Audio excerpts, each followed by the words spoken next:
Good morning. நான் உங்கள் maths teacher. All of you welcome to our maths ma'am channel. என்ன பண்ணுறீங்க? எல்லாம் நல்லா படிக்கிறீங்க? Wish you all the best கண்ணு. அப்பப்போ நடத்துகிறத அப்பப்போ படிச்சிருங்க. எதையும் தேக்கி வைக்கக்கூடாது. இப்போ இருந்து நல்லா படிச்சிங்கன்னா தான் நல்ல காலேஜ் பிடிக்கலாம் கண்ணு. அதுவும் 7.5லாம் வச்சுருந்தீங்க அப்படின்னா கண்டிப்பாக நல்லா படிச்சிங்க அப்படின்னா எல்லாமே ஃப்ரீ தான். புரியுதா தங்கம்? இப்போ பாருங்கள், நல்ல ஒரு பிஎஸ்சி காலேஜ் அல்லது அண்ணா யூனிவர்சிட்டி இந்த மாதிரி காலேஜை ஈஸியாக பிடிச்சிடலாம். Wish you all the best. அதுக்கு மேக்ஸ் ரொம்ப ரொம்ப ரொம்ப ரொம்ப இம்பார்ட்டன்ட். மேக்ஸை தேக்கியே வைக்கக்கூடாது. மேக்ஸில் சின்ன சந்தேகமும் வரக்கூடாது. கான்செப்ட் ஓரியன்டாக போட்டு பாருங்கள் நிறைய தரம். சரி சாமி, இன்றைக்கி நம்ம பார்க்க போகிறது 12th 4th chapter inverse trigonometry. இதில் எக்ஸசைஸு 4.2 எக்ஸசைஸ் 4.2வில் தங்கம் எந்த சம் பார்க்க போகிறோம்? எயித்தில் செகண்ட் சம் தான் சாமி பார்க்க போகிறோம். எக்ஸசைஸ் 4.2வில் புரியுதா? 8th சம்மு, அதில் செகண்ட் ஒன். கண்ணு பாருங்கள், cos inverse of cos 4π/3 plus cos inverse of cos 5π/4 அப்படின்னு கொடுத்துருக்காங்க. இதை நம்ம வேல்யூ கண்டுபிடிக்கணும். நமக்கு காஸ் இன்வர்ஸ் உடைய ஃபார்முலா தெரியும். காஸ் இன்வர்ஸ் உடைய டொமைன் -1 to +1, ரேஞ்சு 0 to π. கண்ணு எது எடுத்தாலும் நம்ம இதில் கான்செப்ட் கரெக்டாக இருந்துக்கணும். ஒரு டொமைன் என்ன, இதுதான் ஃபார்முலா டெஃபினேஷன், இது சரியாக இருக்கணும். அப்போ இப்போ டொமைன் -1 to +1, ரேஞ்சு 0 to π. கண்ணு இது எதுக்கு பார்க்குறேன் அப்படின்னா, அப்படியே காசு இன்வர்ஸும் காசுன்னு அடிச்சுட்டு 4π/3 அப்படின்னு நம்ம போட்டுறக்கூடாது. ஏன் அப்படின்னா நமக்கு வர ஆன்சர் பாருங்கள், 4π/3 அப்படின்னா π/3னா 60.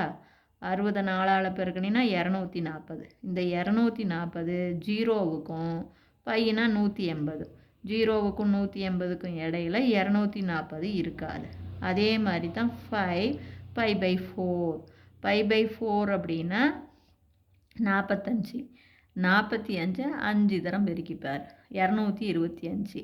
45 45 90, 2 தரம் பெருக்கினா 90, இன்னொரு 2 தரம் பெருக்கினா 90, 90 90 180, ஒரு 45 5 தரம் போட்டிங்கன்னா 225.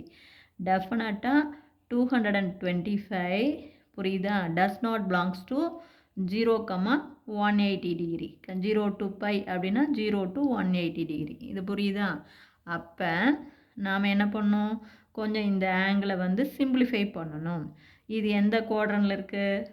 தேர்டு குவாட்ரன்ட்ல இருக்குது. நல்லா கவனமாக பார்த்துக்க கண்ணு. அப்போ இதை கொஞ்சம் நம்ம சிம்பிளிஃபை பண்ணணும். ஏன்னா இது 0க்கும் 180க்கும் இடையில வர மாதிரி இந்த ஆங்கிளை மாற்றணும், இந்த ரெண்டு ஆங்கிளும். அப்போ கணக்கு காஸ் இன்வர்ஸ்குள்ளே காஸ் கணக்கு இந்த 4π/3 π + π/3ன்னு எழுதலாம். இங்கே பேருதா, இது 3π, ஒரு பை கூட்டினா 4π. நம்ம ஒவ்வொரு ஸ்டெப்பும் எழுதும் போதுமே உடனே வெரிஃபை பண்ணிக்கணும். இதை கிராஸ் மல்டிபிள் பண்ண பாருங்கள், 3πயோட ஒரு பை கூட்டினா 4π/3. அப்போ அதே மாதிரி ப்ளஸ் காஸ் இன்வர்ஸ்குள்ளே காசு இந்த 5π/4 π + π/4ன்னு எழுதலாம். பாரு, கிராஸ் மல்டிபிள் பண்ணிப்பார், 4π அதோட ஒரு பை கூட்டினா 5π/4ன்னு வந்துடுமா? இது என்ன குவாட்ரன்? Third quadrant. பையோட ஒரு ஆங்கிளை கூட்டுறோம் இல்லையா சாமி? அப்போ அது தேர்டு குவாட்ரன்.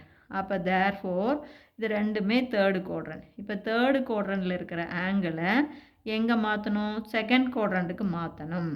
அப்போ தேர்ஃபோர் இதை என்னென்னு எழுதலாம்? காஸ் இன்வர்ஸ்குள்ளே காஸ் π + π/3 π - π/3ன்னு போட்டாலும் வேல்யூ மாறாது. நான் அதுக்கான காரணம் சொல்கிறேன். அதே மாதிரி காஸ் இன்வர்ஸ்குள்ளே காசு π + π/4 π - π/4ன்னு போடலாம். கண்ணு செகண்ட் தேர்டு குவாட்ரன்ட்டில் இருக்கிறத எதுக்கு மாற்றணும்? செகண்ட் குவாட்ரண்ட்டுக்கு மாற்றணும். தேர்டு குவாட்ரன்ட்லேயும் காசு வந்து என்ன தான், நமக்கு மைனஸ் தான்.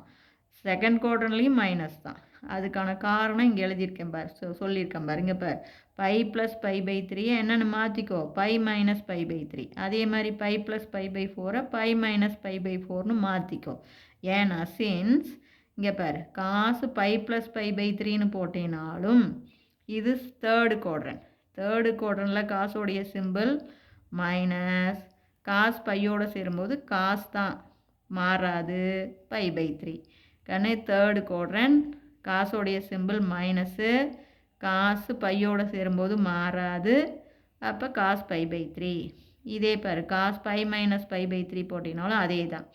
இது செகண்ட் குவாட்ரண்ட். செகண்ட் குவாட்ரண்டில் காசோடைய சிம்பிள் மைனஸ், காசு பை மைனஸோட சேரும்போது மாறாது. அப்போ காஸ் பை பை 3. அப்போ தேர்டு குவாட்ரண்ட் போட்டினாலும் அதே வேல்யூ தான், செகண்ட் குவாட்ரண்ட் போட்டினாலும் அதே வேல்யூ தான். அப்போ தேர்ஃபோர் தேர்டு குவாட்ரண்டில் இருக்கிற ஆங்கிளை நம்ம செகண்ட் குவாட்ரண்ட்டுக்கு மாற்றுறோம். பை ப்ளஸ் பை பை 3யை பை மைனஸ் பை பை 3ன்னு போட்டாலும் வேல்யூ மாறாது காசுக்கு. புரியுதா தங்கம்? அதே மாதிரி பை ப்ளஸ் பை பை 4ஐ பை மைனஸ் பை பை 4ன்னு போட்டுக்கிறேன். இப்போ தேர்ஃபோர் காஸ் இன்வர்ஸ்குள்ளே இதை சிம்பிளிஃபை பண்ணிப்பார். 3 பை அதில் ஒரு பையை கழிச்சிட்டா 2 பை பை 3 ப்ளஸ் காஸ் இன்வர்ஸ்குள்ளே காசு இதை சிம்பிளிஃபை பண்ணால் 4 பை அதில் ஒரு பை போச்சுன்னா 3 பை பை 4. இப்போ காஸ் இன்வர்ஸ் காசை அடிச்சுக்கலாம். ஏன்னா கண்ணு இங்கே பார் பை பை 3னா 60, 60 2ஆல் பெருக்கினீங்கன்னா 120. கண்டிப்பாக 120 0வுக்கும் 180க்கு இடையில இருக்கும். அதே மாதிரி தான் தங்கம் இது வந்து பை பை 4னா 45, 45 3ஆல் பெருக்குனா 135. அந்த 135ம் 0வுக்கும் பையுக்கும் இடையில இருக்கும், 0வுக்கும் 180க்கும் இடையில இருக்கும். இப்போ புரிஞ்சுதா?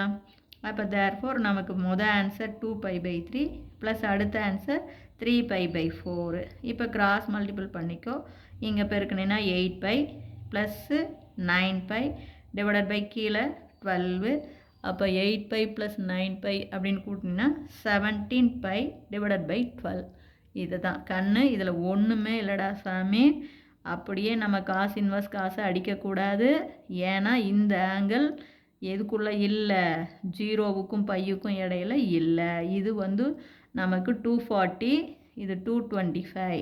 240 does not lies between 0 to 180. Similarly 225 does not belongs to 0 to 180.